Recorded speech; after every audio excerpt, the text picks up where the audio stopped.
వికోట టౌన్లో ఏప్రిల్ 28వ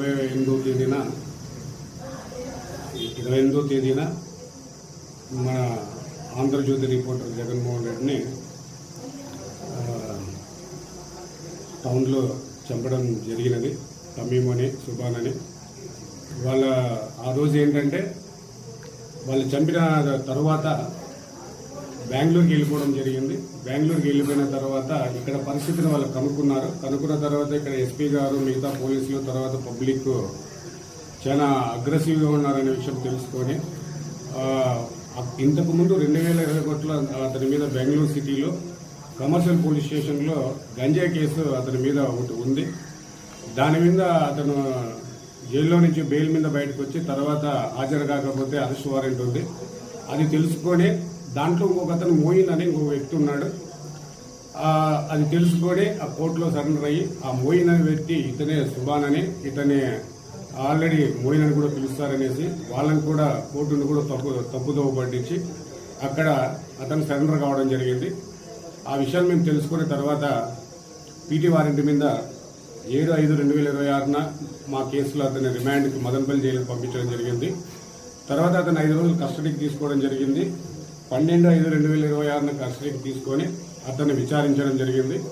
ఆ విచారణలో అతను ఇంతకుముందు జగన్మోహన్ రెడ్డికి అతనికి కొన్ని వ్యక్తిగత కారణాలు ఉన్నాయని, అందులో భాగంగా ఒకటి ఇక్కడ ఆరిఫ్ అనే వ్యక్తికి ఇంతకుముందు వాళ్ళ భార్య చెల్లెలకి తర్వాత విక్కీ అనే వ్యక్తికి ఫ్యామిలీ సమస్యలు వస్తే అప్పుడు విక్కీకి సపోర్ట్గా తమీమ్ అనేవాడు రావడం జరిగింది.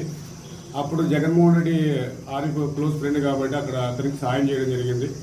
అది మనసులో పెట్టుకుని ఆరిఫ్ని ఏ విధంగా కూడా ఒక ఫాల్స్ కేసులో ఇరికించాలని అక్కడ బెంగళూరులో అతనికి కొంతమంది పోలీసులతో పరిచయం ఉంటే అక్కడ 8 కిలోల గంజాయిని తీసుకెళ్లి ఆ కేసులో అక్కడ పోలీసులకు అతను పట్టించడం జరిగింది.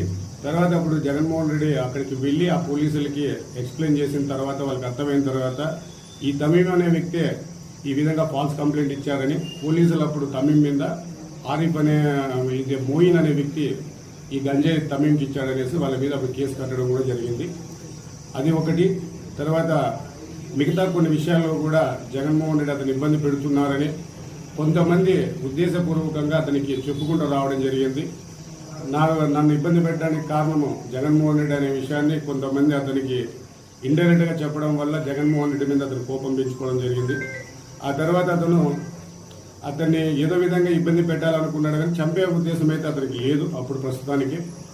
ఆ తర్వాత అలా జరుగుతూ ఉంటే మళ్ళీ ఈ మధ్య కాలంలో కొంతమంది ఇక్కడ ఎవరైతే మామూలుగా సెటిల్మెంట్ చేసుకుంటుంటారో భూముల విషయాలు కావచ్చు లేదంటే మ్యారేజ్ ఫ్యామిలీ సమస్యల విషయాలు చేసుకుంటుంటారో ఆ విషయాల్లో కూడా జగన్మోహన్ రెడ్డి అతనికి మంచి పరిచయాలు ఉండడం వలన పోలీస్ అధికారులతో కానీ రెవెన్యూ డిపార్ట్మెంట్లో కానీ అతను ఫ్రీగా వాళ్ళకి సర్వీస్ చేయడం వల్ల వాళ్ళకు కొద్దిగా ఇబ్బందిగా కలిగి అది కూడా వాళ్ళు పర్సనల్గా కొద్దిగా మంది తీసుకొని దాంట్లో ముఖ్యంగా శ్రీనివాసులు అనే బీఎస్పీ పార్టీకి సంబంధించిన శ్రీనివాసులు అనే వ్యక్తి అతను ఏదైతే జగన్మోహన్ రెడ్డి మీద ఇంతకుముందు వ్యక్తిగతంగా కోపం ఉందో దాన్ని ఉపయోగించుకొని దాన్ని అతనికి మళ్ళా తిరిగి ఈ విధంగా జరిగింది.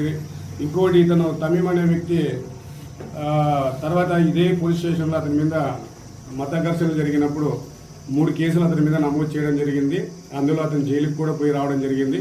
ఆ తర్వాత ఈ పోలీస్ స్టేషన్లో రౌడీ షీట్ ఓపెన్ చేసి అతను వికోట మండలంలో ఉండకూడదనే ఉద్దేశంతో కర్ణాటక స్టేట్ అయిన తాయలూరులో ఉండేలాగా మేము చేశాము. అప్పటి నుంచి అతను కొన్ని వ్యాపారాలు చేసుకుంటున్నాడు. చికెన్ మటన్ వ్యాపారం కావచ్చు, గొర్రెల వ్యాపారం కావచ్చు, లేదంటే 2 వీలర్ సంబంధించిన కన్సల్టేషన్ ఇవన్నీ చేసుకుంటున్నాడు. అతను దాంట్లో కూడా అతనికి సరిగా రాలేదు, వ్యాపారంలో సరైన లాభాలు రాకపోవడము. ఆ టైంలో దాన్ని వీళ్ళు ఆసరాగా తీసుకొని ఇక్కడ వికోట టౌన్లో కూడా ఎవరైనా ఫైనాన్స్ పరంగా కూడా అతనికి ఎందుకంటే అతను బ్యాడ్ క్యారెక్టర్ ఉంది కాబట్టి ఎవరు హెల్ప్ చేయడం లేదు.